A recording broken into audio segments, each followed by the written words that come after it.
What is logic? I'll admit, I will have difficulty finding a straightforward way of defining what logic is that will satisfy everyone who uses it and everybody who studies it. But if you weren't watching this video with me asking that question right now, you'd probably head over to your favorite know-it-all site, you know the one I'm talking about, and it would tell you that logic deals with valid reasoning. Perhaps we could call it structured thought, maybe even well-structured thought. I'll return to that difference between reasoning and reasoning well, since that split does come up in the historical back and forth dialogue on how to conceptualize and understand logic. But first, let's travel back to but one of the ancient peoples who started to talk about logic explicitly and use it to hone their language and their arguments. In ancient Greece, there lived a talkative and thoughtful fellow who was socially awkward enough that he failed to respect conversational boundaries, yet smart enough that he knew how to call people out on their foolishness. This is, of course, Socrates, who actually didn't claim he was so smart. He went around asking folks about presumably basic topics like courage and self-control, claiming that he didn't really understand these himself. He asked apparent experts to walk him through the details so that he could come to understand them, at least a little bit. But as Plato tells it, these initially light conversations go from bad to worse as the experts can't manage to give Socrates a solid case for their own perspectives on these topics. In fact, they're routinely forced to admit that they don't really know what they're talking about. But more than an ancient tale of intellectual one-upmanship, this is among history's most iconic demonstrations of logic in action. In a logical nutshell, attempting to define words and sentences meaningfully and precisely, structuring sentences into an argument, and checking to make sure that that argument and those meanings produce a coherent line of reasoning that has a shot at drawing a true conclusion. Like other figures in other ancient societies, Socrates shows us that we can be thoughtful and precise in a way that allows us to build a solid argument and come to a specific conclusion.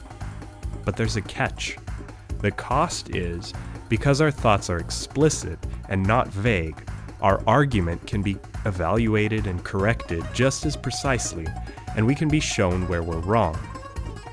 On the other hand, our thoughts can remain vague and we can remain free of any need to argue for a point. But then we have no reason to think we're right, so it's shallow of us to hold that a certain precise conclusion is true.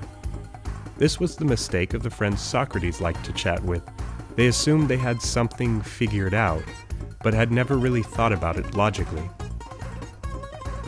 Aristotle put this way of thinking under his scrutiny. As best he could see, he could reduce logical thinking to a basic set of structures. The basic structure of an argument was, for Aristotle, the syllogism, and it runs something like this.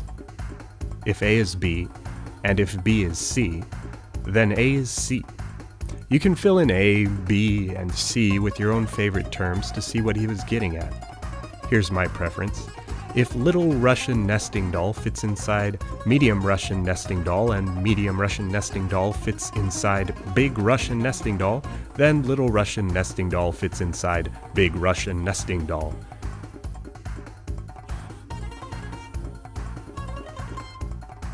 All men are mortal. Socrates is a man, so Socrates is mortal. It may seem basic, but in all syllogisms, we can use two supporting pieces of information to draw a novel conclusion that's not in that information already. This conclusion gets called an inference. Okay, we've used Socrates to look at logic as a way of tightening up our understanding of a topic, the contents of our reasoning. And we've used Aristotle to view logic as a way of structuring thoughts regardless of their contents, the form of our reasoning. That second part of logic, called formal logic, has done a lot to shape the makeup of logic over the centuries.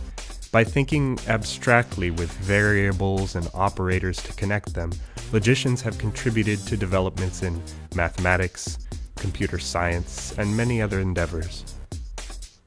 Rewind to that syllogism stuff. Logically, this structure is considered valid. That should mean it always works, right? Not so fast. Look, we can fill it in with some strange stuff. The conclusion doesn't actually have to be true for us to call this structure logical. Valid logic gives us true conclusions if we have true information to begin with.